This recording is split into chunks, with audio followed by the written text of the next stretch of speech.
Merong pangbabae, panglalaki at gay pageants. Ngayon naman, nagpapakilala na rin sa stage ang mga lumahok sa Tomboy Philippines na kinoronahan na ang nagwagi. Para bigyan ng mukha ang balita, Mobile Journal Amy Atienza. Your Tomboy Philippines 2025 is candidate number 25, Tony Ocasio. Siya si Tony Ocasio, ang tinaguriang Tomboy Philippines ngayong taon. Siya ang pangalawang winner nito dahil 2024 lang ito nagsimula. Kwento ng 25-year-old na si Tony, bago sumabak sa pageant ay mahiyain at hindi raw siya sanay na rumampa-rampa on stage.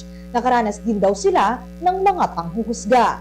Pero sa kabila ng lahat ng yan, mas natuto raw siyang maging matatag at magkaroon pa ng tiwala sa sarili. Dito talaga masusubok yung yung pagkatao mo. Kasi 6 months hindi siya biro. Kaya hindi ko maisip, ang daming bashers eh. Na parang ganito, ganyan daw. Or hindi naman din kasi nila alam kung ano talaga yung meron sa loob ng Tomboy Philippines. Hindi lang papogian o paaurahan itong pageant. Nagsisilbi rin daw itong empowerment para sa LGBT plus community. At yan ang rason kung bakit nabuo itong Tomboy Philippines. It started underground pageants, so now we became nationwide. So it's now Tomboy Philippines, and we particularly focus on the lesbian community because we don't have that kind of platform. Isa ngayon sa goal ni Tony, ang maalis ang common misconceptions sa mga tomboy. Madalas daw kasi na ilalagay sila sa negatibong perspektibo at mistulang nagiging katatawanan.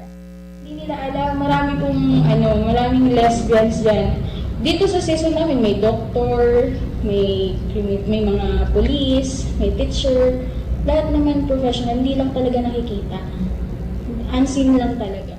Swerte na nga lang din daw siya na mayroon siyang pamilya na all out ang support at tinanggap siya ng buong buo.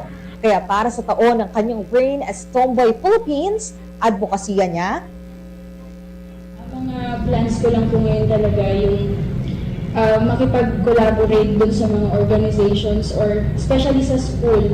Kasi ang dami ngayon mga kabataan talaga na hirap mag-out. At for me, naniniwala talaga ako na yung pagtanggap at pagyakap sa mga kagaya namin is nagsisimula talaga sa tahanan. pantay na pagtrato ang asam ng mga miyembro ng LGBT plus community. At isang hakbang para makamit ito ay ang maging mabuti sa ating kapwa. Kapatid Mobile Journal Amy Atienza po, hatid ang mukha ng balita.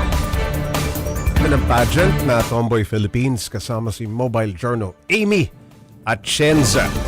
Amy, gaano karami ang lumalhok dito sa ikalawang taon na, second year ng Tomboy Philippines? Well, Paps J, sa year 2 nila, nasa 30 contestants sila. Tapos typical format pa rin naman yung meron sila. Merong top 5, tapos may question and answer. Tapos ayun na, kinoronahan na nga yung winner, which is si Tony. Madami ring sumasali pala, Yes. 30. Bakit napili ng organizers na lesbian o tomboy community ang gawa ng pageant? Kung mapapansin kasi natin, no, Paps J, sa pageant landscape ng Philippines, no, usually gay or babae. Ngayon, may rise na din ang men dahil yung sa Mr. International, nakikilala yung Philippines. Pero kung mapapansin mo din daw kasi hindi masyado yung sa mga tomboy or sa lesbians.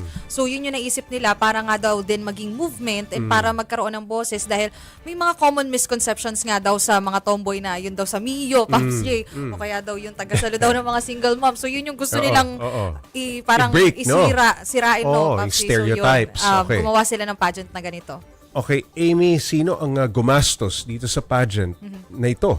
Well, technically, yung mga organizers, no, Paps J, ang tinanong ko actually si Tony kung may nagasto siya dito. Of course, ang ininvest niya daw 1,000 pesos for the photo shoot lang.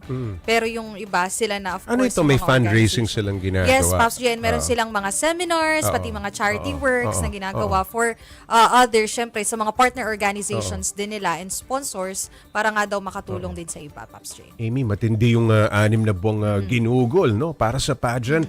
Anong ginawa nila noon? Well, tulad na nasabi ko na Pops J, meron sila ng mga seminars, Oo. tapos yung charity works. Pero Oo. bukod pa dyan, syempre, like any other typical pageant, Preparations, may oo. mga preparations Oo. and Oo. preliminary competitions sila. And syempre, showcase din nila, syempre, Oo. yung mga advocacies na Oo. meron sila, katulad na nga lang ng mga doctors, which is for health, tapos meron ding mga teachers, of course, for education. And katulad nga ni Tony, na gusto niya yung matanggap nga yung self-identity and syempre, matanggap din ng public yung tomboy sa Pilipinas. Okay, Amy, ngayong tapos na yung pageant, ano yung mga susunod na activities nila? Well, Magkakaroon ba ng third na Tomboy of Philippines? course. Actually, tinanong ko din si Tony, anong Oo. gagawin niya in the near future? Baka gusto niya masustain. Siyempre yun, social media works din sila, of course, dahil napakalakas nga ng digital ngayon, Pops J. Pero bukod pa dyan, siyempre makikipag-coordinate daw sila sa mga schools Okay. and other organizations para nga ma-pursue yung mismong advocacy ng winner, Pops J. Alright, maraming salamat, Mobile Journal Amy Atienza.